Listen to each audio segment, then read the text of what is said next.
ተማምነው በሕጋዊ መንገድ በነፃ ካሉበት ሆነው ወደ ሀገር ቤት ገንዘብ መላክ ተችሏል።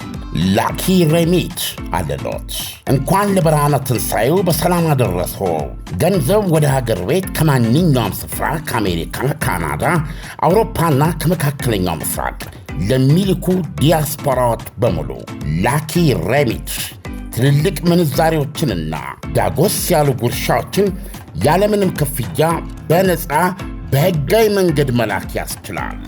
ላኪ ሬሚት በተጨማሪም ከማስተር ወይም ቪዛ ካርዳችሁ ላይ ወደ ፈለጋችሁት የኢትዮጵያ ባንክ ስትልኩ ገንዘቡ በ2 ሴኮንድ ውስጥ ይደርሳችኋል። 2 ሴኮንድ ብቻ። መተግበሪያው አፕሊኬሽን ከብሔራዊ ባንክ ሙሉ ፍቃድ ያለው በመሆኑ ምንም ሐሳብ ሊገባችሁ አይገባም። ስለዚህ የላኪ ሬሚትን መተግበሪያ ከፕሌይ ስቶር እና አፕ ስቶር ላይ በማውረድ አሁኑኑ በነፃ ላክ። ለአስተማማኝና ፍጥነት ማን እንደ ላኪ ሬሚት። ላኪ ሬሚት አለሎት።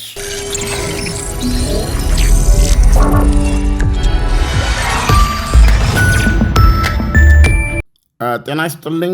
እንደምናመሻችሁ አድማጮቻችን። በዚህ በሀገራችን በኢትዮጵያ እንደዚሁም ከኢትዮጵያ ውጪ በመካከለኛው ምስራቅ እና በቅርብ የአውሮፓ ሀገራት ለምትገኙ ሰላምታችን ይድረሳችሁ። እንደምናመሻችሁ። ሌሎች አሜሪካ፣ ካናዳ እንደዚሁም አውስትራሊያ እንዳላችሁበት ሀገር የሰዓት አቆጣጠር ምናልባት እንደምንዋላችሁ ሊሆን ይችላል። ወደ ምስራቅ ከሄድን ወደነ ቻይና ወደነ ጃፓን ይመስለኛል ወደ ሌሊት ውስጥ መሆን አለብን። ለማንኛውም በዚህ ሰዓት አዋዜን የምታዳምጡ እንዳላችሁበት ሀገር ሰዓት አቆጣጠር ሰላምታችንን ውሰዱልን። ኢሳያስ በዜና ዘገባ መልኩ ሰብስበው ለማቅረብ አስቸጋሪ እየሆነብኝ ነው። አድማጮቻችን ብዙ ነገር ለማወቅ ይፈልጋሉ። ይሄ የተባለው ተኩስ አቁም ይዟል የሚለው አንዱ ነው። ምንድን ነው የተደረሰው? ይሄ ዓርብ ዕለት በነገው ዕለት በኢስላማባድ የሚደረገው ድርድር ምን ይመስላል? ያለው 15 ቀን ገደብ ነው። በዚህ በ15 ቀን ገደብ ውስጥ እውነት ይሄንን የሆርሙዝ ሰርጥን የሚያስለቅቅ ጦርነቱን ከሰላጡ ሀገሮች በኢራን በእስራኤል መካከል ያለውን በአሜሪካ መካከል ያለውን ለመክታትና በኢራን ዙሪያ የተከማቸውን የአሜሪካንን አርማዳ ዶናልድ ትራምፕ እንዳሉት እሱን እንዲነሳ የሚያደርግ ነው ወይ? ተስፋ አለው ወይ? ብዙ አይነት ጥያቄዎች ነው የሚቀርቡትና እነዚህን ነጥቦችን በመጠቃቀስ ብናቀርብ ብዬ መርጬ ነው ዛሬ። ዓለም በእርግጥም አሁን ያነሳቸው ነጥቦች አድማጭ ተመልካቾቻችን በከፍተኛ ሁኔታ የሚጠብቁት ነውና ያነሳው ሐሳብ በጣም አሪፍ ነው። ዓለም በጣም ጥሩ ነው። እንግዲህ ከእስራኤል ብንጀምር ጠቅላይ ሚኒስትር ቤንያሚን ኔታንያሁ ምሽቱን ንግግር አድርገዋል። መንግስታቸው ከሊባኖስ መንግስት ጋር ቀጥታ ተገናኝቶ ለመደራደር ፍላጎት እንዳላቸው ገልጸዋል። ይሄ የጠቅላይ ሚኒስትሩ ገለጻ ትልቅ ዜና የሚያደርገው በተለይ ትናንትና እስራኤል በሄዝቦላ ላይ በጣም ያልተጠበቀ ጥቃት ነው ያደረገችው። ጥቃቱ እጅግ ሰፊ ነበረ። ሊባኖስ እንደምታቀርበው ወደ 300 ሰው ነው የተገደለው። ኢሳያስ በአንድ ጥቃት 10 ደቂቃ ብቻ በቆየ ጥቃት 300 ሰው ነው ያለቀው እና ከአንድ ሺህ ያላነሱ ሰዎች ቆስለዋል። እስራኤል እንደምታቀርበው የቢፐር እና ከወኪቶኪ ፍንዳታዎች ጋር የተያዘ የዓመታት የስለላ ጥረት ድብቅ የሆኑ በረጅም ዓመታት ውስጥ የተዘጋጁና ሄዝቦላን ምንም ማድረግ በማይችልበት ሁኔታ ከፍተኛ ሞትና ቁስለት ያስከትሉበት ሁለት ታሪካዊ ጥቃቶች ናቸው እነዚህ፣ ፔጀርና ወኪቶኪ ማለት ነው። እና በእነሱ ደረጃ የሚቆጠር ጥቃት ነው የምትለው እስራኤል የትናንቱን። ምክንያቱም ጥቃቱ የተደረገባቸው የእስራኤሉ መከላከያ ሚኒስትር እንዳሉት እስራኤል ቃጽ በመቶዎች የሚቆጠሩ የሄዝቦላ ሰዎች፣ ተዋጊዎች፣ የኃይል አዛዦች፣ የፋይናንስ ክፍል ሊሆን ይችላል፣ የኢንቴሊጀንስ፣ የስለላ፣ ብዙ አይነት የሄዝቦላን ሰዎች እና ቀጥተኛ ደግሞ ተዋጊዎቹን የብርጌድ አዛዦች ብዙ ናቸው። አልፎ ተርፎ ናይም ቃሲም ነው የሚባሉት ከናስራላህ መገደል በኋላ የሄዝቦላ መሪነት የያዙት የእሳቸውን ጸሐፊ የአክስታቸው ልጅ ነው። ስሙም አለ። የእሳቸውን ጸሐፊም ገለዋለች። በአጠቃላይ ከዛ ከቢፐር እና ከዎኪቶኪ ያልተጠበቀ አስገራሚ ጥቃት በኋላ የተደረገ በሄዝቦላ ቀጥታ በላዩ ላይ የተካሄደበት እጅግ ፈጣን እጅግ 165 ቦምቦች በ10 ደቂቃ 100 ኢላማዎች ላይ የወደቁበት ጥቃት ነው እና ከዚህ ይህ ጥቃት ስፋቱ ግዝፈቱ በጣም ከመሆኑ የተነሳ ኢራን ኢቨን የተኩስ አቁሙን ለማክበር እንደምትቸገር ነው የገለጸችው እና በሄዝቦላንም ማጠቃለል አለበት የተኩስ አቁሙ በአሜሪካ በእስራኤልና በኢራን መካከል ብቻ ሳይሆን የተኩስ አቁሙ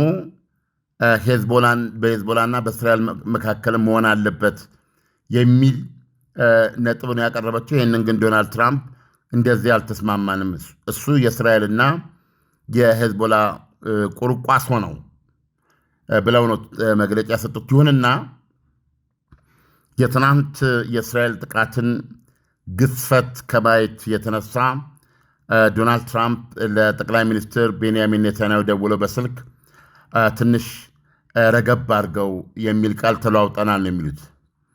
የጥቃቱን ስፋትና ጥልቀት ቀንሰው የሚል ሀሳብ ተለዋውጠናል ብለዋል። አሁን እንግዲህ የእስራኤሉ ጠቅላይ ሚኒስትር ሄዝቦላ ትጥቁን ሙሉ በሙሉ በሚፈታበት ሁኔታ ላይ ከሊባኖስ መንግስት ጋር በቀጥታ ለመደራደር እስራኤል ማቀዷን ገልጸዋል። አንዱ እስራኤል የምታነሳው ቅሬታ ሄዝቦላና በእስራኤል መካከል የነበረውን ጦርነት ያቆመው የተኩስ አቁም ስምምነት በሚጠይቀው መሰረት ሊባኖስ እንደ ሀገር እንደ መንግስት ሄዝቦላ ከደቡብ ሊባኖስ ከነበረው ይዞታ ለቆ ጓዙን ጠቅልሎ ከእስራኤል ድንበር 30 ኪሎ ሜትር ርቀት ላይ ወደ የምትገኘው ሊታኒ ወንዝን ተሻግሮ እንዲቀመጥ የሚጠይቅ ነበረ። የ1980ዎችን በፈረንጅ አቆጣጠር ከእስራኤል የሊባኖስ ወረራ በኋላ እስራኤል ጦርነቱን መጨረሻ ላይ ወደምን ነበር የለወጠችው? የሴኩሪቲ ዞን ወይም የሊባኖስ ድንበር ውስጥ ደቡብ ሊባኖስ ውስጥ ዘልቆ የገባ የደህንነት ቀጠና ወይም ደግሞ ባፈር ዞን፣ ከዛ የሚደረጉ ጥቃቶች በቀጥታ እሷ ግዛት ላይ እንዳይደርሱ ጦርነቶቹ እዛው ሊባኖስ ግዛት ውስጥ እንዲሆኑ የሚያደርግ በሊባኖስ ግዛት ላይ ነበረ ተሰማርታ የነበረችው። በመጨረሻ እሱን ለቃ ሊባኖስን ሙሉ በሙሉ ለቃ ወደ ራሷ ድንበር የተሰበሰበችበት ስምምነት አንዱ ሄዝቦላም እንግዲህ ሄዝቦላ በውጊያው ስለነበር ነው። ሄዝቦላም ከእስራኤል ድንበር ርቆ 30 ኪሎ ሜትር ርቀት ላይ ከምትገኘው ሊታኒ ወንዝ ማዶ ነው መቀመጥ ያለበት የሚል ነበረ እና ይሄንን አሁን ተግባራዊ ሆኗል። ይሄ ተግባራዊ ሆኗል። አሁን የእስራኤል ጦር አደረጃጀት ሄዝቦላ ሙሉ በሙሉ በትጥቅ አስረክበው ምንም አይነት በእስራኤል ላይ ስጋት ሊፈጥር የማይችል ኃይል ሆኖ እስከከሰመ ድረስ በሊባኖስ ግዛት ውስጥ ባለ 4 ደረጃ ቆይታ እንደሚኖራት እስራኤል ገልጻለች። እስከ ሊታኒ ወንዝ ድረስ ከሊታኒ ያለፈ ጥቃት እንዳይመጣባት እስከምትከላከለበት ቦታ ድረስ በ4 የተከፈለ የደህንነት ቀጠና እየፈጠረች ነው እና የሊባኖስን ምድር ሙሉ በሙሉ ለቃ የምትወጣው ሄዝቦላ ሙሉ በሙሉ ትጥቁን ሲፈታ ነው። ስለዚህ በዛ ስምምነት መሰረት በተኩስ አቁሙ የሊባኖስ መንግስት ሄዝቦላን ትጥቅ ሊያስፈታና ማንኛውንም ወታደራዊ ቦታ በራሱ በሊባኖስ ሰራዊት ሊያስይዝ ነበር። አሁን እስራኤል የምትከሰው ካለፈው ማርች 2 ያነሳ ምን ማለት ነው? በኢትዮጵያ የካቲት 23 ያነሳ ውጊያ ውስጥ የገባው ከኢራኑ መንፈሳዊ መሪ አያቶላ ካሚኒ መገደል በኋላ ነው እስራኤል ላይ መተኮስ የጀመረው። ከዛን ጊዜ ጀምሮ እስካሁን ባለው ወደ 3000 ሚሳይሎች ተኩሷል እስራኤል ላይ። በየቀኑ ሰሜን እስራኤል ላይ በመቶዎች የሚቆጠሩ ነው የሚተኩሰው። ስለዚህ እስራኤል የምትከሰው ምንድነው? በገባው ቃል መሰረት ትጥቁን አላስፈታም። የሊባኖስ መንግስት አስፈትቼዋለሁ እያለ ወይም ይህን ኃላፊነት ወስዶ ትጥቁን ምንም ነገር እንዳላስፈታው ማሳያ ነው የሚል ነው።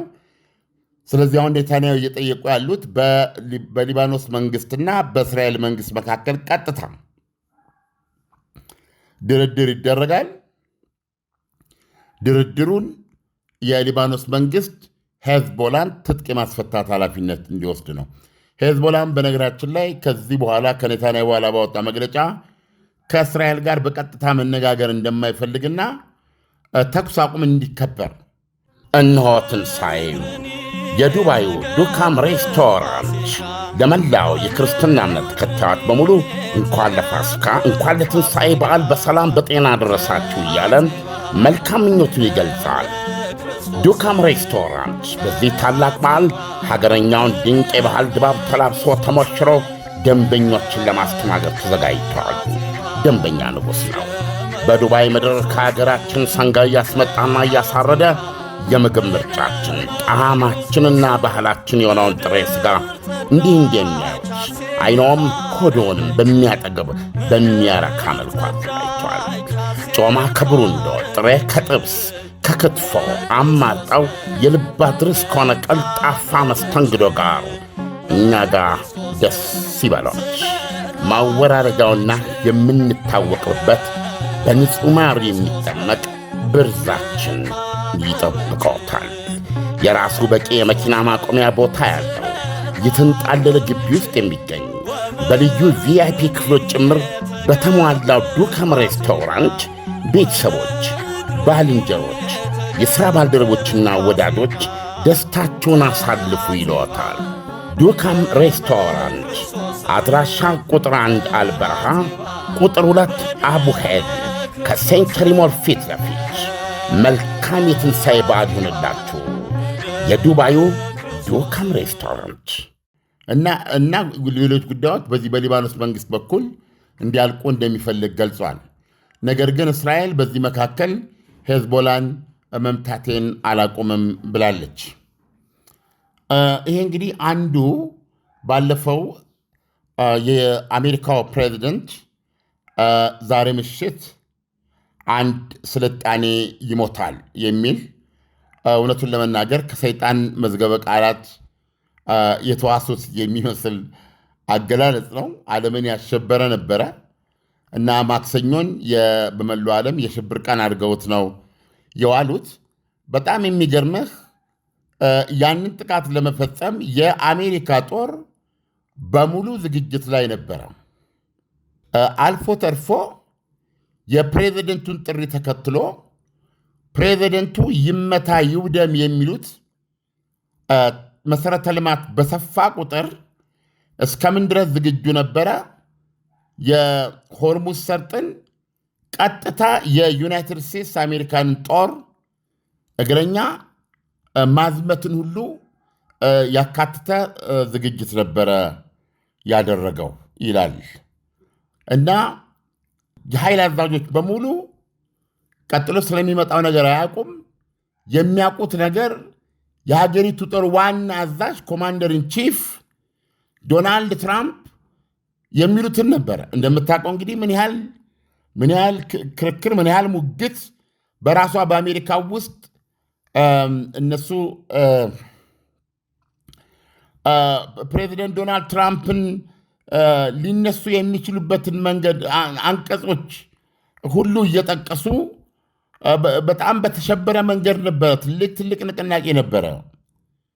ዛሬ ማታ አንድ ስልጣኔ ይሞታል የሚለው እጅግ ነበር እና ብዙዎቹ ይሄ ማለት በኒውክሌር ሊመቱ ነው የሚል ነው። ይብን እዛ ድረስ ሄደዋል። ይሄ ሁሉ ሲሆን ግን ጦሩ በየቦታው እጁን ቃታ ላይ አሳርፎ የዋና አዛዡን ትእዛዝ ብቻ ነበር የሚጠብቀው። ያ ትእዛዝ ደረሰ ማለት ለምሳሌ ኢራን በሚያስገርም ሁኔታ ቁጥራቸው ቀላል ያልሆነ ኢራናውያን በእነዚህ ይመታሉ በተባሉ ዋነኛ ተቋማት ላይ በድልድዮች፣ በኤሌክትሪክ ኃይል ማመንጫዎች ዙሪያ፣ በነዳጅ ማጣሪያዎች ዙሪያ በሚገርም አሁንም ድረስ ፎቶግራፎች አሉ። እርግጠኛ ነኝ ብዙዎቹን አይተሃል። እኛም ተጠቅመንባቸዋል። በዛ ደረጃ ነው ወጥተው ቆመዋል። አሁን ትልቁ ትራጀዲ ምንድን ነው? አሁን ገብተህ ስታነብ ከመከላከያ ሚኒስትሩ ጀምረ ከሀገሪቱ ጦር ኃይሎች የኤታማዦር ሹሞች ሊቀመንበር የዩናይትድ ስቴትስ አሜሪካ ቁጥር 1 ጄኔራል ቃኤል ድረስ እነዚህ የምትላቸው በሚዲያ የምትሰማቸው የተለያዩ ክርክሮች ውጣውረድ አሉ። ጦሩ እንደዚህ አይደለም። ጦሩ የዋና አዛዡን ነው ድምፅ ነው እየጠበቀ የነበረው። ስለዚህ ዶናልድ ትራምፕ ያንን ትዕዛዝ ለመስጠት 90 ደቂቃ ሲቀራቸው ነው መከላከያ ሚኒስትር ሄግሴት እና ጄኔራሉ ወደ ዋይት ሃውስ የተጠሩት። ያለ እንቅልፍ ነው ያሳልፉት ማለት ነው። ተጠርተው በኋላ ላይ በፓኪስታን ጣልቃ ገብነት በሁለቱ ሀገሮች መካከል ለ15 ቀን ተኩስ አቁም ተደርጎ እንዲወያዩና ችግሩ እንዲፈታ ወደ ጦርነት ያስገባቸውን ጉዳይ በድርድር እንዲፈቱና በዘላቂነት የዚህ መካከለኛው ምስራቅ ችግር እንዲፈታ ተስማምተዋል። በዚህ የ15 ቀን እንዲሆን ድርድር መካከል ደግሞ ኢራን የሆርሙዝ ሰርጥን ያለምንም አንጃ ግራንጃ ያለምንም እንደነበር እንድትከፍት አሜሪካም ይህን መቅሰፍት እንድታሳልፍ እንታስቀር የሚል ስምምነት ነበረ። ግን አሁን የምንሰማው ምንድን ነው ኢሳያስ? አሁን የምንሰማው ኢራን በተለይ የእስራኤል የሊባኖስን ጥቃት ተከትሎ ያንን ምክንያት አድርጋ ሆርሙዝ ሰርጥ ተመልሶ እንደተዘጋ ነበር እያነበብን ያለ ነው። አሁን ምን በሚል አሻሽለውታል? ሪስትሪክትድ ሆኗል ይላሉ። አሁንም የትኛውም መርከብ ሆርሙዝ ሰርጥን ለማለፍ የኢራንን ጦር ፍቃድ ጠይቆ የኢራን ጦር በሚሰጠው መንገድ ነው የሚሄደው እና አሁንም ድረስ በቁጥር አይቀመጥ እንጂ በዚህ በሆርሙዝ ሰርጥ የነዳጅ ጫኝ መርከቦች እንደሚጠበቀው እየተላለፉ አይደለም ኢሳያስ። በዚህም የተነሳ ዶናልድ ትራምፕ ማስጠንቀቂያ ሰጥተዋል። የሰጡት ጦራቸው ከቦታው እንዳልተነሳ በቦታው በስፍራው እጁን መሳሪያውን አቀባብሎ ደግኖ እጁን ቃታ ላይ አሳርፎ እንደሚገኝና ሁኔታዎች ይህን ስምምነት ተከትሎ ካልሄዱ አሜሪካ ወደ ጦርነቱ እንደምትመለስ ማስጠንቀቂያ ሰጥተዋል። ስለዚህ በዚህ መካከል ኢስላማባድ ውስጥ ለሚደረገው ድርድር ሁለቱም ወገኖች ሰዎቻቸውን መርጠዋል። በአሜሪካ በኩል ዋና ተደራዳሪው የዩናይትድ ስቴትስ አሜሪካ ምክትል ፕሬዚደንት ጄዲ ቫንስ ናቸው። የተለመዱት የፕሬዚደንቱ ልዩ መልእክተኞች ተደራዳሪዎቹ ስቲቭ ዊትኮፍ እና አማቻቸው ጃሬድ ኩሽነርም ይኖራሉ። በኢራን በኩል ደግሞ ያው የተለመዱት በተለይ ከዚህ ጦርነት መዳረሻ ጀምሮ የኢራን ዋነኛ ድምፅ የሆኑት በእውነት በጣም አውትስፖክን የሆኑ በነገራችን ላይ ብዙ በኢራን እስላማዊ አብዮት ውስጥ ብዙ ሚና አላቸው ተጽፎ እንዳየሁት ውጭ ጉዳይ ሚኒስትር አባስ አርጋቺ እንደተለመዱ አሉ። አሁን አባስ አርጋቺ ወደ ድርድር ጠረጴዛው የሚሄዱት ይህን ማድረግ ይችላሉ፣ ይህንን መቀበል አይችሉም ተብለው ትእዛዝ ወይ መመሪያ ተቀብለው ነው ይሄዱ የነበሩት ከመንፈሳዊ መሪ አያቶላ አሊ ካሜኒ። አሁን ግን ውሳኔውን መስጠት የሚችል ሰው በቦታው የሀገሪቱ ፓወርፉል የሚባል ሰው በአሁኑ ጊዜ የሀገሪቱ ፓርላማ አፈ ጉባኤ መሐመድ ባጋሪ ቃሊባፍ ነው ስማቸው። ቃሊባፍ በዋና ተደራዳሪነት ይሄዳሉ። ከእሳቸውም ጋር ሌላ ተደራዳሪ አለ። በተለይ እነዚህ ሰዎች ቃሊባፍን ጨምሮ የፖለቲካ አመራሩ ላይ ብቻ ሳይሆን የዋነኛዋ የሀገሪቱ በአሁኑ ሰዓት ፈላጭ ቆራጭ እስላማዊ አብዮታዊ ዘብ ኮሩ አሰራርም ሆነ ጠቅላላ ከውስጠት ጋር በቂ መረዳትና ትስስር ግንዛቤ ያላቸው ሰው ናቸው። ስለዚህ በድርድሩ ላይ ወታደራዊ ጉዳዮችንም እንዴት ሊደራደሩባቸው እንደሚችሉ ትክክለኛ ሰው ናቸው ተብሏል። እንግዲህ በኢስላማባዱ ድርድር ላይ ወደዚህ የሚመጡት እነዚህ ሰዎች ናቸው። ግን አሁን ለአድማጮች በሰበር የምንነግራቸው አስገራሚ ዜና ምንድን ነው? የኢራን ሶስተኛው መንፈሳዊ መሪ አያቶላ ሞጅታባ ካሜኒ መግለጫ ሰጥተዋል። በአካል ታይተው ወይም በድምፅ ተሰምተው ሳይሆን በእሳቸው ስም የወጣ መግለጫ ነው። ድርድሩንም ይመለከታል።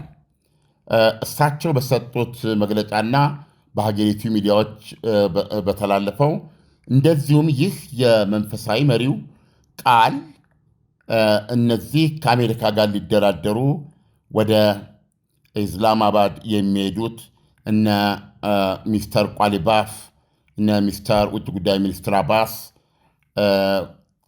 ተቀብለው ሙሉ በሙሉ በተግባር ላይ የሚያውሉት ነው እና ምንድን ያሉት ኢራን ለአባታቸው ግድያ እና ለሌሎቹ በዚህ ጦርነት ለተገደሉት ኢራናውያን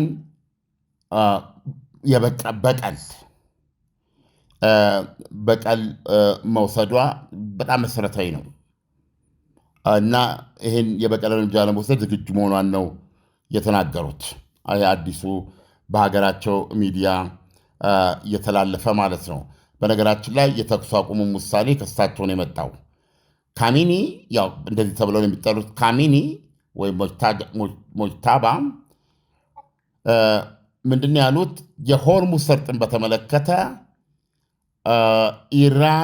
በኢራን አስተዳደር ውስጥ ነው እና አዲስ ምዕራፍ ይከፈታል ብለዋል። ያው ከዚህ በፊት ያነሳነው የተነጋገርንበት ነው። የሆርሙዝ ሰርጥ የኢራን ሉዓላዊነት አካል ይሆናል። በዛም መሰረት በፓርላማው ልዩ ኮሚቴም ጸድቆ እና በዛ በኩል ለሚደረግ ዓለም አቀፋዊ የነዳጅና የተፈጥሮ ጋዝ ትልልፍ ተመን ወጥቷል። ተመኑን ነው ያልገለጹት ለዓለም። ስለዚህ ይሄ ወደ ድርድር የሚሄደው ቡድን የአሜሪካውን የድርድር ቡድን ጋር በፓኪስታን አደራዳሪዎች፣ መሪዎች ምናልባት ጠቅላይ ሚኒስትሩ እንደሚሆኑ ይጠበቃል። በሚደረገው ድርድር ላይ የማይገፋ የኢራን አቋሞች ተብለው ከሚቀርቡት ውስጥ ነው።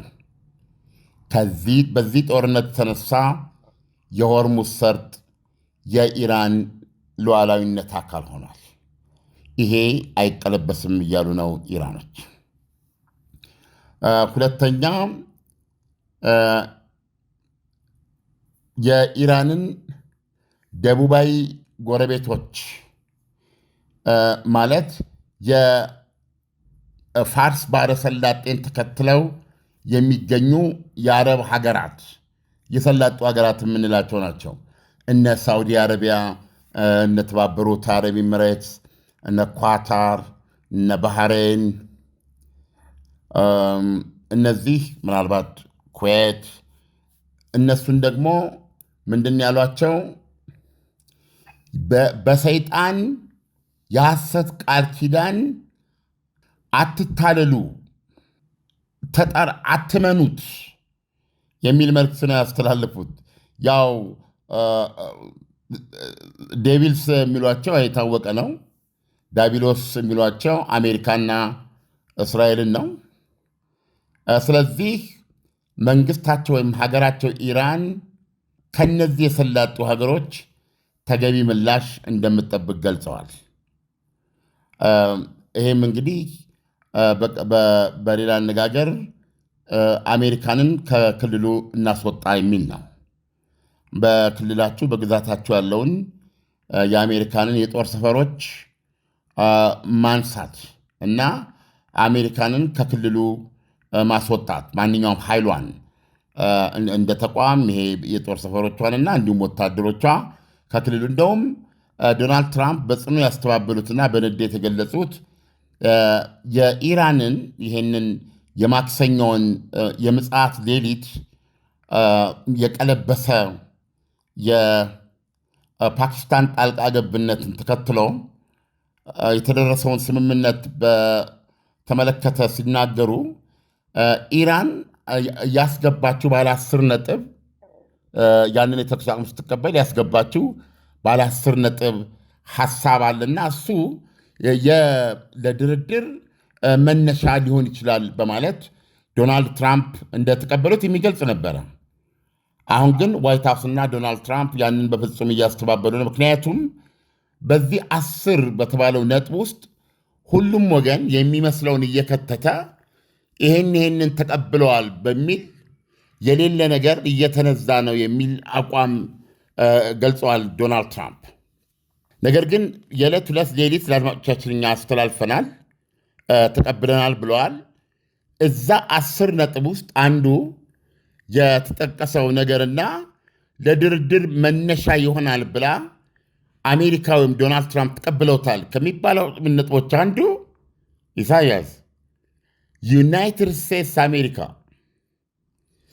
ከመላው መካከለኛው ምስራቅ ልትወጣ ነው የሚል ይገኝበታል። የድርድር መነሻ ሊሆን ይችላል። እነዚህ የቀረቡት 10 ነጥቦች ውስጥ ኢራን ካቀረበቻቸው ነጥቦች ቤዚካሊ ሁሉ መነሻ ሊሆኑ ይችላሉ ለድርድር። በድርድር ውስጥ ልትቀበላቸው ላትቀበላቸው ትችላለህ። ከዚህ በፊት አንስተን ተነጋግረን እናንተ ይህንን ለምሳሌ ያክል አሁንም አነሳዋለሁ ይህንን። ስለዚህ እዛ ውስጥ ምን ይላል? የዩናይትድ ስቴትስ አሜሪካ በታሪኳ ቢያንስ ከሁለተኛው የዓለም ጦርነት በኋላ እኛ በምናውቀው ሁኔታ በተለይ ከአሜሪካ የመካከለኛው ምስራቅ ከነዳጅ ቀውስ ወደኋላ ታሪክ አለ። ከሱ ጀምሮ በዚህ በመካከለኛው ምስራቅ ውስጥ ተንሰራፍታ የቆየች ሌላ ሀያል ሀገር ነች። አሁን በኢራን የቀረበው ከመላው መካከለኛው ምስራቅ አሜሪካ ያላትን ማንኛውንም ፕሬሰንስ የጦር ሰፈር፣ የጦር ተቋም፣ ሰራዊት ሁሉ ነገር ልታስወጣና ልትሰናበት ማለት ነው። እና ይሄንንም ያካተተ ጥያቄ ነው ያለው። በኢራን በኩል የቀረበው 10 ነጥብ ነው የሰማነው። ይህንን ዶናልድ ትራምፕ በቀጥታ ነጥብ በነጥብ ባይሆን እጅግ የሌሉ ብዙ ነገሮች እንደጻፉ አድርገው አውግዘዋል። አንድ ነገር ግን አሁን እዚህ ላይ በዛሬ ይህንን የእናንተ ስናወራ በዚህ ምሽት የሀገሪቱ የኢራን ከፍተኛ የስልጣን አካል ማለት ነው ከፍተኛ ማንኛውም የኢራን ውሳኔ አያቶላው ሳያውቁት አያቶላው ይቀጥል ሳይሉት የሚወሰን ውሳኔ የለም። ጠቅላይ መሪ ናቸው፣ ሱፕሪም ሊደር ናቸው ለሀገሪቱ እና ኢስላማባድ የሚካሄደው ድርድር አንድ የሚያስገነዝበው የማይቀለበስ ነገር እንዳለም በምሽቱ ዛሬ በሳቸው ስም በተነበበ መግለጫ ላይ ተገልጿል። ምን ይላል መሰለ? የተጋትሮ ተራዳውን አሁን ቀጥታ እያነበብኩ ነው የምነግርህ።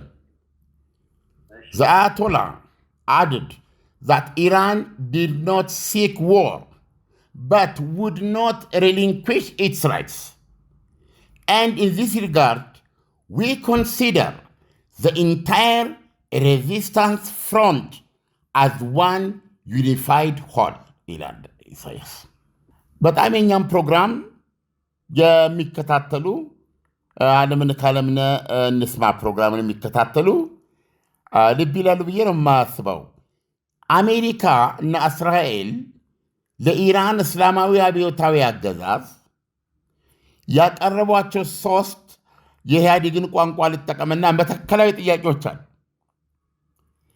እነዚህ 3 መተከላዊ ጥያቄዎች በዋነኛነት የነዚህ ደግሞ 3ቱ ጥያቄዎች አንድ ዋና ጥያቄ ቢባል ዋነኛው ይሄ ሺአዊ የተጋትሮ ተራዳ የሚለው ኃይል ቴሄራን ላይ መልህቁን የጣለ ሺአዊ ትብብርና ትስስር ርዕዮተ ዓለማዊና ወታደራዊ ቁልፍልፍ ማለት ነው።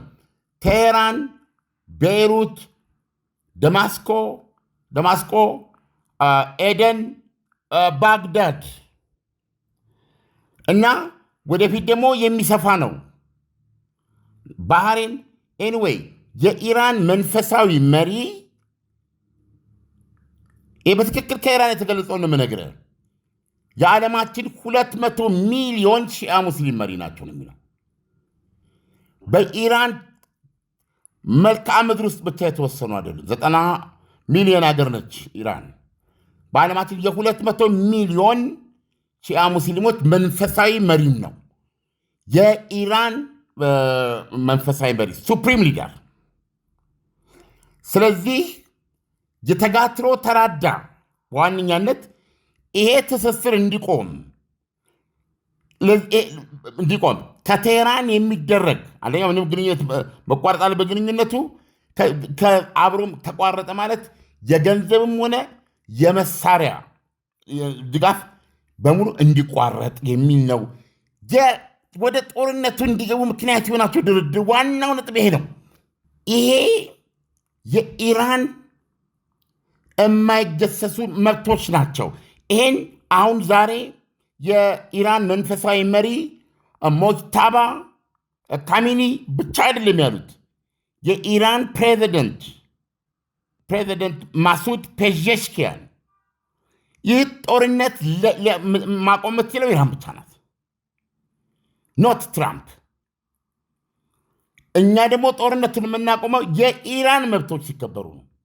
ለአንዴና ለመጨረሻ ጊዜ እነሱ ታውቀውና ተከብረው ከዚህ በኋላ አሜሪካና እስራኤል ዳግም ወደ ኢራን ጦር እንደማያነሱ ዓለም አቀፋዊ በሜካኒዝም የጠበቀ ዋስትና ሲኖር ነው የሚለው። ምንድናቸው የኢራን መብቶች ስትል ብዙ ልጠቅስ ትችላለህ። በዋነኛነት የዚህ ሁሉ መሰረት የሆነው የተጋትሮ ተራዳው ነው። የተጋትሮ ተራዳውን በተመለከተ ድርድር የለም። የተጋትሮ ተራዳም የኢራን የተነጣጠለ አይደለም። አሁን ያነበብኩት ቃል ላይ ነው ኢሳያስ። ዩኒፋይድ ሆል ነው።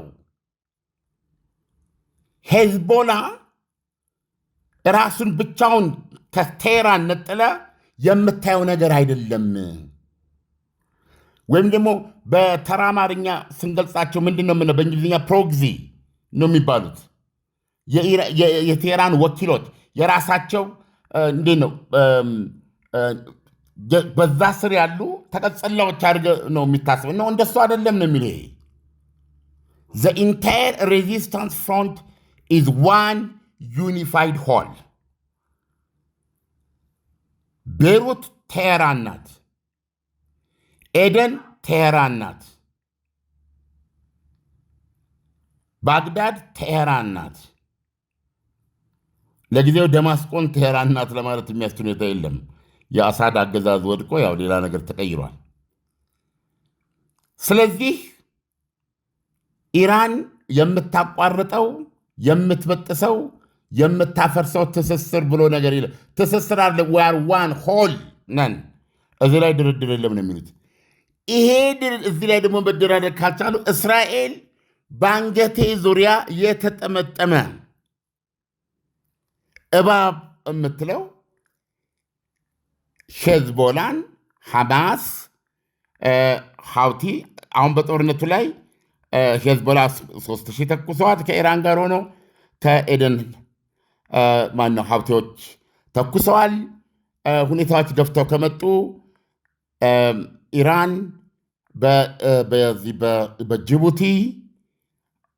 በጅቡቲ በኤርትራና በሰሜን የመን መካከል የሚገኘውን የባቤል ኤልሜንደብ ሌላ ቁልፍ የሆነ የዓለም የንግድ መተላለፊያ መስመርንም እዘጋለው ነው የምትለው። ስለዚህ አሁንም ከጦርነቱ በፊት መስማማት አቅቷቸው ወደዚህ አሜሪካኖች እንደሚሉት ጄኔሬሽናል ውድመት ነው የደረሰባት ነው የሚሉት ማነው ኢራንን። ወታደራዊ አቅሟ፣ ወታደራዊ እሴቶቿ፣ ወታደራዊ ተቋሞቿ በዚህ ደረጃ የደረሰው ውድመት በጄኔሬሽን ውስጥ የሚታይ ነው የሚሉት። ኢራን ግን ዶናልድ ትራምፕ እንደሚሉት አይደለም እያለች ያለችው። አሁን እያስቀመጠች ያለችው ነጥቦች በሙሉ አንድ አሸናፊ መንግስት እያወራ ያለ ነው የሚመስለው። በ5,500,000 ብር ሙሉ ክፍያ የአፍሪካ ህብረት ጀርባ ቡልጋሪያ ላይ ባለ 1 መኝታ አፓርትመንት እየሸጥን ነው። ሰላም ቴምር ፕሮፐርቲዎች ነን። ቡልጋሪያ መብራቱ ጋር ወይም ደግሞ አፍሪካ ህብረት ጀርባ ኦር ደግሞ አልነጃሺ መስጂድ ፊት ለፊት ላይ ባለ 1 መኝታ አፓርትመንት በ5,500,000 ብር ሙሉ ክፍያ፣ ባለ 2 መኝታ አፓርትመንት በ7 ሚሊዮን ብር ሙሉ ክፍያ፣ ባለ 3 መኝታ አፓርትመንት ደግሞ በ10 ሚሊዮን ብር ሙሉ ክፍያ 100% የምትከፍሉ ከሆነ ለሽያጭ አቅርበንላችኋል። ይሄ ማለት 100% ለሚከፍል ሰው 30% ቅናሽ ማለት ነው። አይ ቀስ እያልን ዘና እያልን ነው መክፈል የምንፈልገው ካላችሁ በሌላ ዋጋና በሌላ አከፋፈል 20% ከፍላችሁ ቀሪም ዘና እያላችሁ የምትከፍሉበትን መንገድ አመቻችተናል። እንዲሁም በተጨማሪ እዛው ሳይት ላይ ከ3,900,000 ብር ሙሉ ክፍያ፣ ቅድመ ክፍያው ደግሞ ከ900,000 ብር ጀምሮ የንግድ ሱቆችን ማግኘት ትችላላችሁ። ቦታው እንግዲህ ነጋራ ያስፈልገው ቡልጋሪያ ላይ ነው። ለሜክሲኮ በጣም በቅርብ ርቀት ላይ ነው የሚገኘው። ትልቁ ኢትዮጵያ ውስጥ አለ የሚባለው አልነጃሺ መስጂድ ደግሞ ፊት ለፊቱ ላይ ነው እየተገነባ ያለው። ለኢንቨስትመንት ለመኖሪያም አዋጭ የሆነ ሳይት ነው። ከስር ስልካችንን እናስቀምጣለን። ደውሉና ተጠቀሙ። ቴምር ፕሮፐርቲስ የህልሞ ማረፊያ። አሁን እኮ በቀጥታ ከጥቂት ሰዓት በፊት ከቴህራን የተሰማ ዜና ነው የምናገረው። የተጋትሮ ተራዳው the entire resistance front is one unified whole። አትደራደርም እዚህ ላይ ኢራን። ከዚህ በፊት አንስተናል አይደል እንደ በእኛ ፕሮግራም የተጋትሮ ተራዳ ከሌለ የኢራን አገዛዝ እስላማዊ ሪፐብሊክ አገዛዙ የሚቆይበት ምንም አይነት ምክንያት የለውም። ይሄ ሁሉ ይሄ ነገር ያ የኢራን ሪፐብሊክ መንግስት ርዕዮተ ዓለም በኢራን መሬት ላይ ኤምፓየር ሺዓዊ ትስስሩን ተከትሎ የሚሄድ መጨረሻው ገና መጨረሻው የማይተነበይ ሂደት ነው። አየህ አሁን እኔም ይህንን የምናገረው እራሷ ኢራን ከምትለው ነው። በመንቀፍ በማድነቅ በመደገፍ ባለመደገፍ ውስጥ አይደለም የምናገረው፣ ጥሬ እውነቱን ከማስተላለፍ አንጻር ነው። ኢራን ይሄንን ለዶናልድ ትራምፕ የነገረችው ለኢስላማባድ አደራዳሪዎች እየነገረቻቸው ያሉት እነ ሚስተር ቋሊባፍ የሚመጡት ይሄንን ትስስር አቋርጡ እንዳትሉ እንዳትለፉ፣ የሚቋረጥ ትስስር የለም፣ አንድ አካል ነው፣ አንድ ወጥ ነገር ነው ያለው። ሄዝቦላና ኢራን ብለህ የምትለየው ነገር የለም የሚል መልእክት ነው የተላለፈው እና አንድ ተጨማሪ መንፈሳዊ መሪ አያቶላ ካሚኒ የእሳቸው ልጅ ሶስተኛው የኢራን መንፈሳዊ መሪ ናቸው። የጨመሩት ድርድሩን ቀጥታ ጠቅሰው ምንድን ያሉት we will certainly demand compensation for each and every damage inflicted and the blood price of the martyrs and the compensation for the wounded of this war. በአጠቃላይ በዚህ ጦርነት ለደረሰች ለእያንዳንዷ ጉዳት ለፈሰሰው ደም የሰማዕታት ደም ዋጋ እና ለዚህ ጦርነት ቁስለኛ ላደረጋቸው እያንዳንዳቸው ኢራናውያን ኢራን በድርድሩ ላይ የካሳ ጥያቄ ታቀርባለች። ለምሳሌ ያክል ምን ማለት ነው የሚለውን ለማየት እስራኤል በራሷ በኩል ያለውን ኦፕሬሽን አስመልክታ በሰጠችው መግለጫ ቢያንስ 5,000 የኢራን ወታደሮች ተገድለዋል በእስካሁኑ የአየር ድብደባ። ከ2,000 በላይ ደግሞ ራሷ ኢራን እንደምትለው ኮላተራል ዳሜጅ ኮላተራል በምንለው ከ2,000 በላይ ሰላማዊ ሰዎች ተገድለዋል። እነዚህ ቁጥሮች ይሄ እንግዲህ በራሷ እስራኤል ያለችው ይሄ ኢራኖች ደግሞ ይሄ ነው የሞተብን ብለው በሚያቀርቡት የቆሰለው በሺዎች የሚቆጠር ነው። ለዛ ለእያንዳንዱ ለሞተው ለቆሰለው ለእያንዳንዱ ካሳ ጠይቃለች ይላልና የተወሰነ ጥያቄ ልታቀርቡ ልናጠቃልል እንችላለን።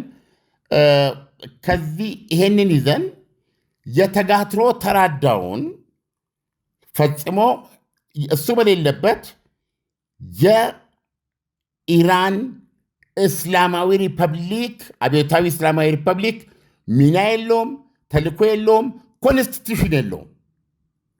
የመጣለት ዓላማ ነው።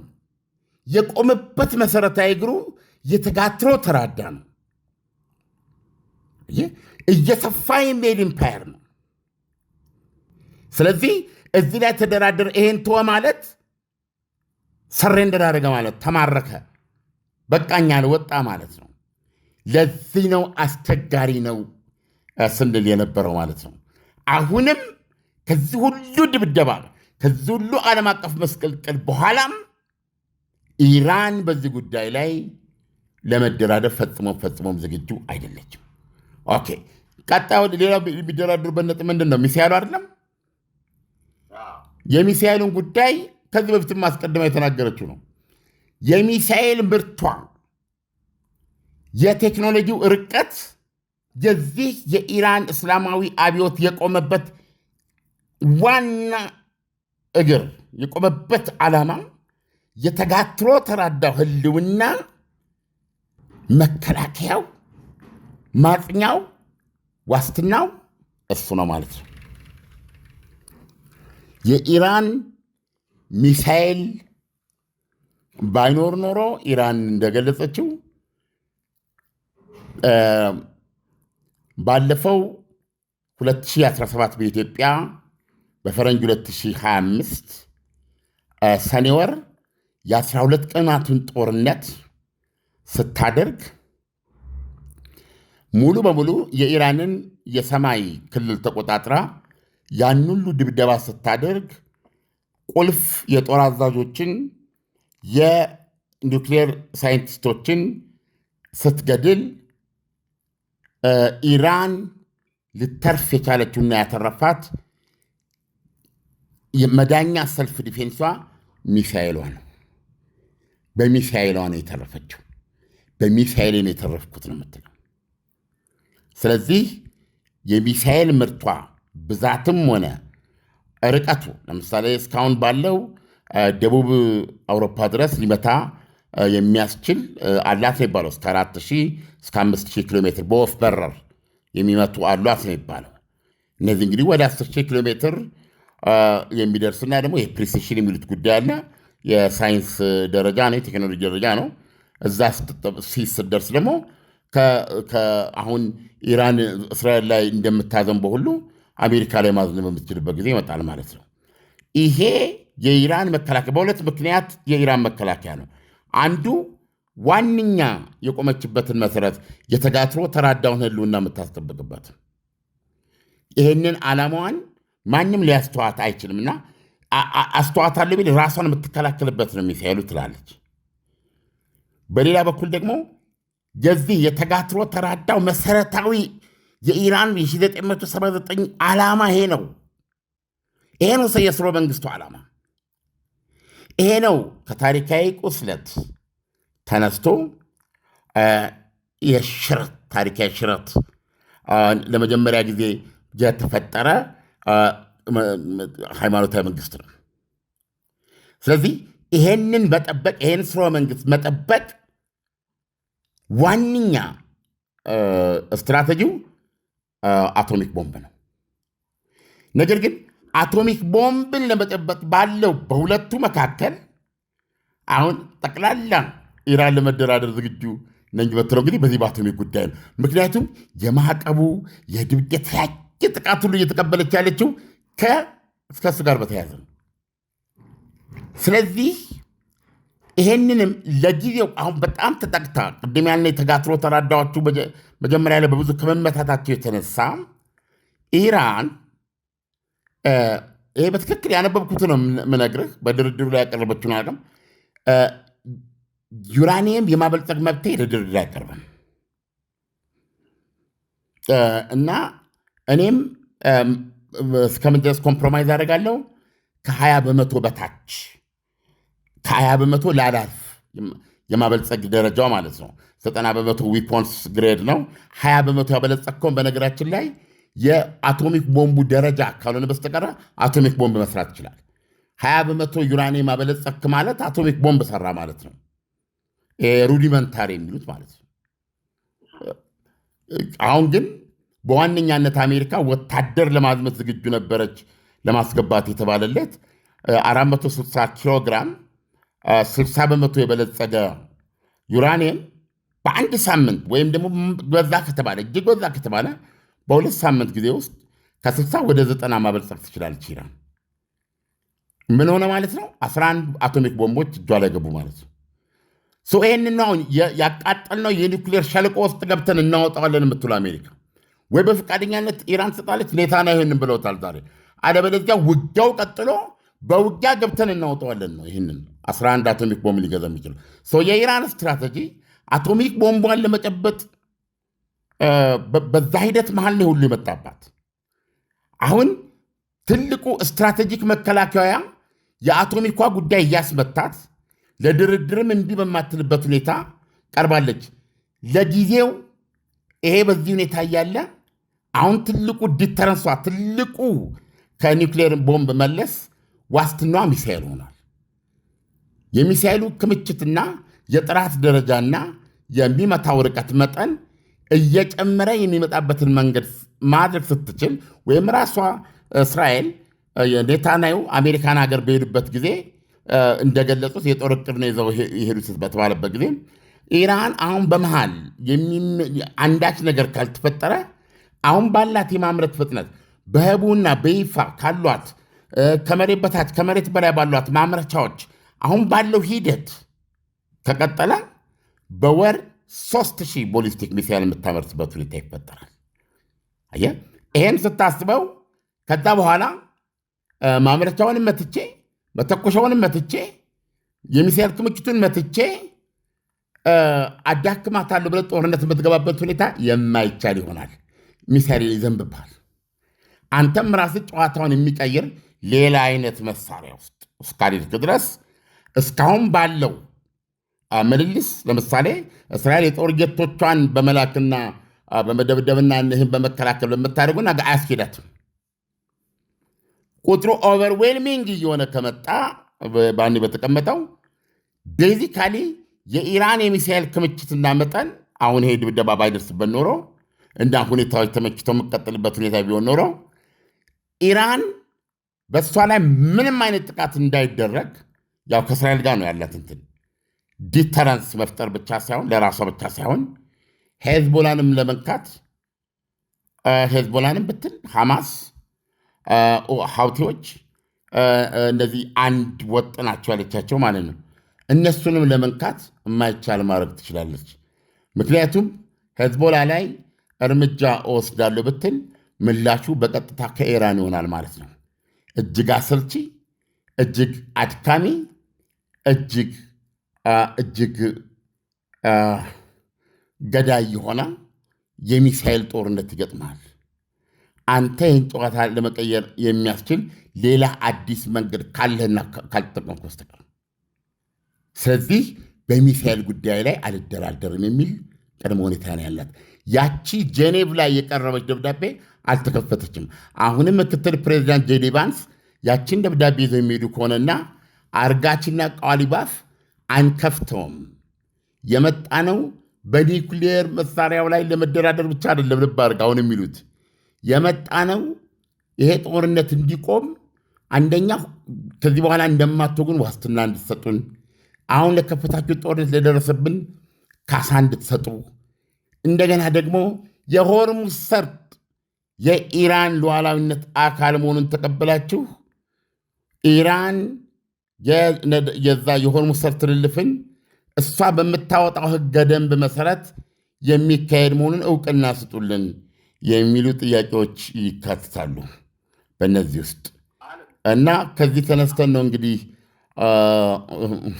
መጪው ምን ይሆናል የሚለው የምንገምተው። ኢሳያስ ዓለም አሁን ኢራን ያስቀመጠቻቸው ነጥቦች ከአሁን ቀደም ያነሳቻቸው ነጥቦች ናቸው እና ውጤት ያላመጡ ነጥቦች ናቸው። አሁን እዚህ ላይ ደግሞ የተጨመረው አሜሪካ ከመካከለኛው ምስራቅ ራሷን ልታስወጣ የሚል ነገር ሁሉ ተጨምሮበታል።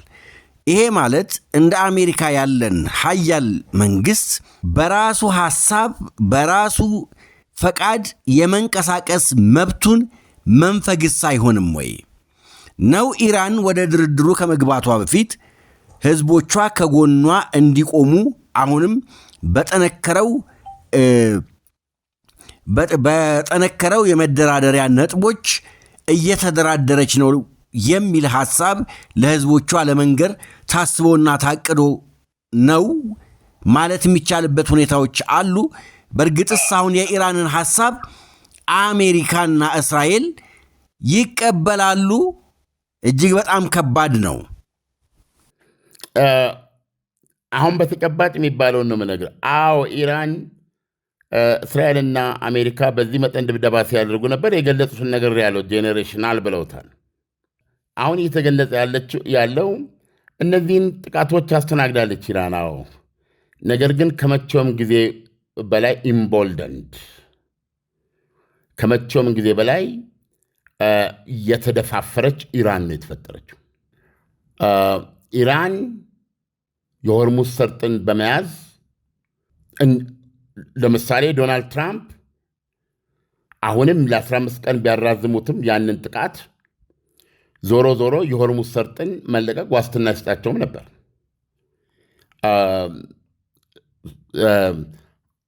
ሲቪላይዜሽን ይሞታል ብለዋል። አዎ ብዙ ድልድዮች ይፈርሳሉ።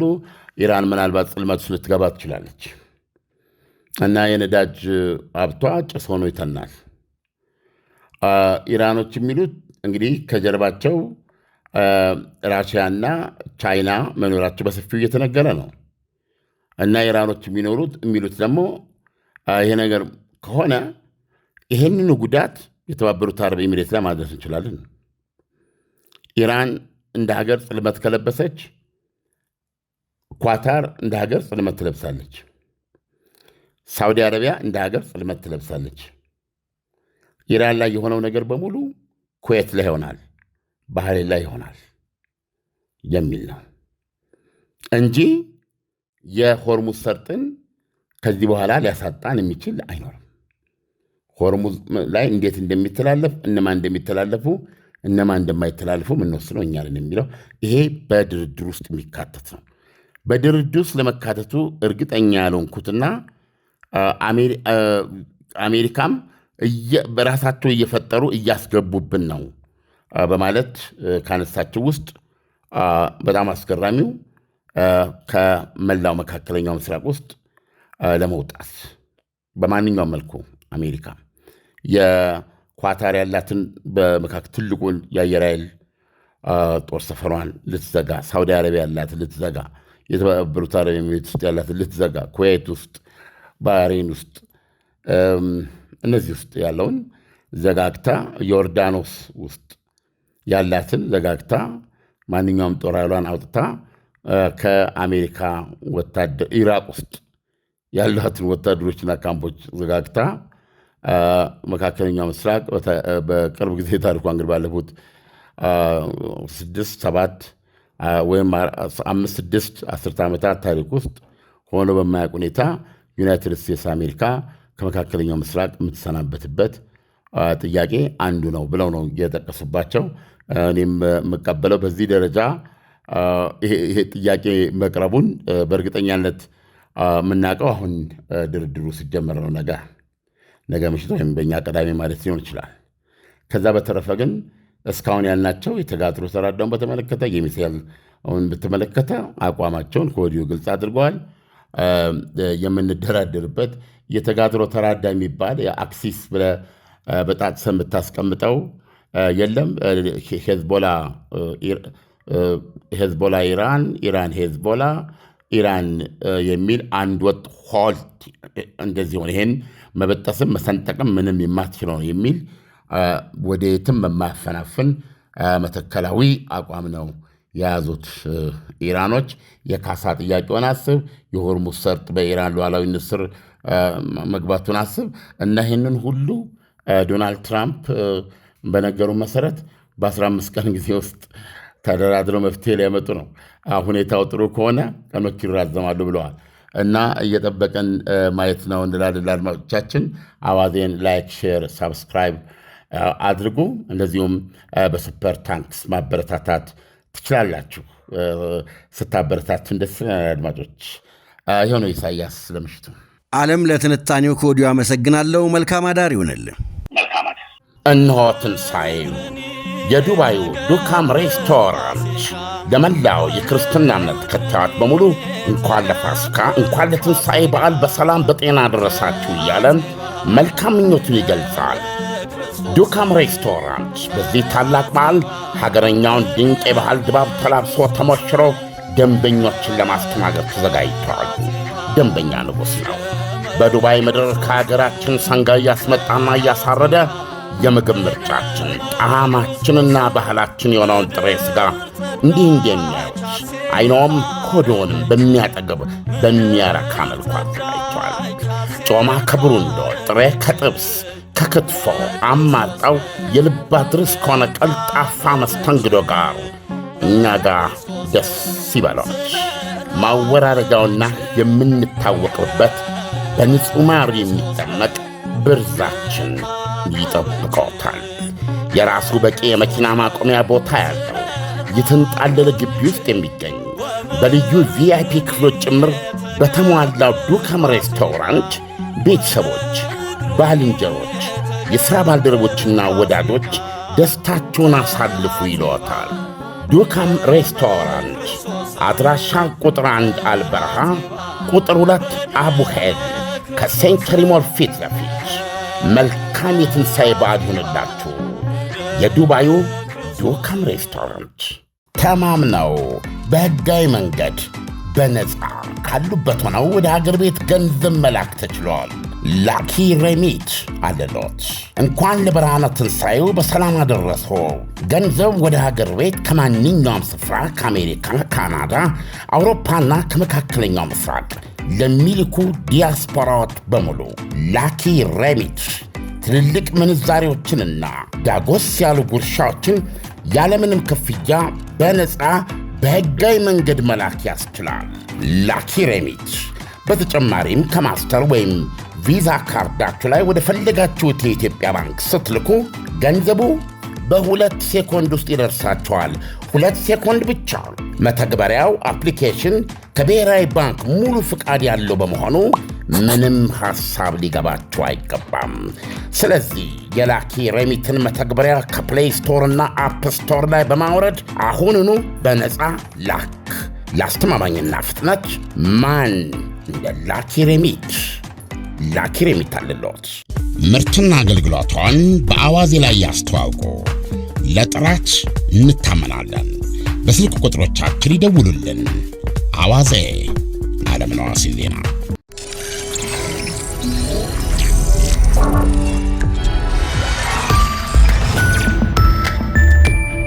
ምርትና አገልግሎቷን በአዋዜ ላይ ያስተዋውቁ። ለጥራች እንታመናለን። በስልክ ቁጥሮቻችን ይደውሉልን። አዋዜ ዓለምነህ ዋሴ ዜና።